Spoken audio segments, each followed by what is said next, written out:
starts.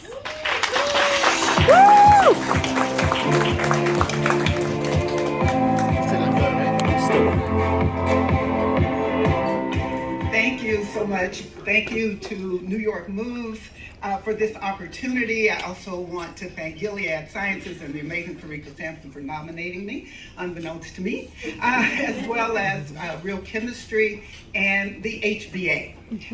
Just a little background, the Healthcare Business Women's Association is a 44-year-old organization, and I'm the first woman of color to be the CEO of the organization. Week four. Okay, so, but we're in 74 countries. We're on every continent except Antarctica, and I'm gonna have to send some people there because I'm not going to South Pole. I don't do cold. But seriously, we are very focused on advancing women. I have been focused on advancing women in corporate America for the last 25 years. The HBA was formed, as I said, 44 years ago, when there were still signs in the break room saying that women who get pregnant would be terminated in the 5th month of their pregnancy. Yeah, America, corporate America. That's the real world. So I was nominated for this award because of my work curating the Inclusive Leadership Workshop, which I curated when I was the first Chief Inclusion and Health Equity Officer at Stanford Healthcare. And that was during the midst of the Me Too movement, quite frankly. And so women have been fighting battles. I have been advancing women in leadership and historically marginalized youth, advanced them as well for well over 25 years in the biopharma, in the telecommunications and media industries. And from the very beginning, from entry level all the way to C-suite, all the way to corporate boardrooms, one of the things that I challenge the folks that I'm working with to really help them envision the path to power for themselves is asking them, what would you do if you had no fear? Because see, in that inclusive leadership workshop, one of the main traits is courage. And we have to be fearless in our pursuit of excellence, in our pursuit of our future. As we prepare the workforce of the future, we have to be fearless because fear is the greatest limit.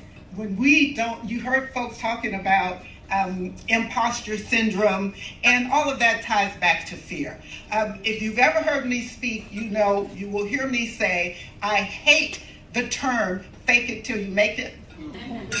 I don't get up every morning and tell myself, come on girl, now you gotta fake it till you make it. Do you know how demotivating that is? Oh my God, I get up and look at myself in the mirror and say, all right girl, you're the real deal. Let's go do that. Yes, the real deal. That's who we are. I tell women that. I tell the historically marginalized youth, you are the real deal. All of you in this room today are the real deal. Because, you know, the important thing is there are so many new realms, so many new platforms, so many opportunities that are opening for women, that are opening for historically marginalized youth. And it's going to be really important. We're going to have courage to take those stages, take those platforms, go through those doors. And the only way we're going to be able to do that is if we have the courage to take the shot, to take the stage. We have to be fierce in our fight for inclusion, our fight for equity, in our fight for a seat at every table that exists. We're not leaving any tables off our agenda. I was a part of the women's group who helped advocate and get passed the legislation in California mandating women onto corporate boards of directors. Yes. It takes courage to do that. And to go to Governor Jerry Brown, who was the governor at the time, and say, you need to sign this. And then 2 years later, I hear the music, I'm about to die. Okay, 2 years later, when we saw that only white women were being on those boards, keep in mind, the Women Coalition that did this was a very diverse group of women. But the boards were only putting white women. So then we went back to the new governor, Gavin Newsom, and said, okay, let's get some more legislation since you have to mandate progress in this country. legislatively. And then we got new legislation mandating people of color and LGBTQ on board. Yes, absolutely.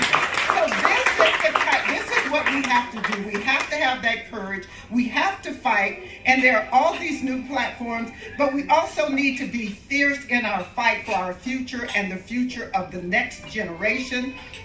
Fear is the opposite of faith. You have to have faith in yourself and confidence in ourselves and our ability to learn and pursue what is possible. And listen, okay, it's the last thing for real. We can accomplish amazing things, and many of you in this room already have. Don't let fear, but you're not done. Your story is still being written. My story is still being written. All of our stories are still being written. Don't let fear change your narrative. Be fierce in that fight.